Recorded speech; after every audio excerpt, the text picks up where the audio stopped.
Rereadings is really about the notion of working with something and almost kind of writing over it or understanding it and then doing something which is working it based on what's already there, but shifting it, changing it, maybe altering it, either substantially or kind of in a temporary way to make it be looked at in a different manner.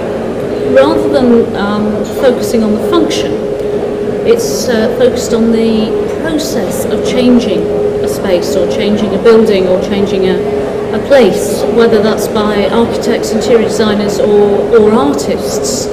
And the emphasis is on an understanding of what is there. So it's about reading a space, and through that reading, through that analysis, changing it, or adding another layer, a 21st century layer. So it's reading it and then rereading it when this new layer of information, this new layer of architecture or design goes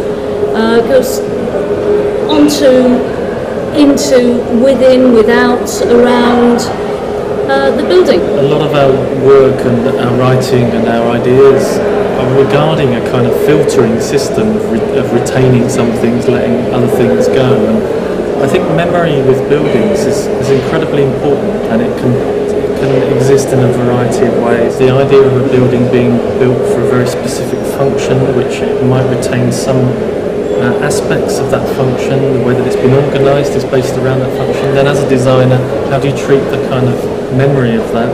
How do you treat the fact that there is this patina of time which has evolved? We don't want this kind of approach to appear as though it's overly precious and it kind of treats existing spaces and buildings as a kind of precious commodity which has to be somehow treated with complete awe, because it's not like that. I always think it's quite important that it's a 21st century layer, in that there are many new technologies, there are many new requirements to do with the 21st century.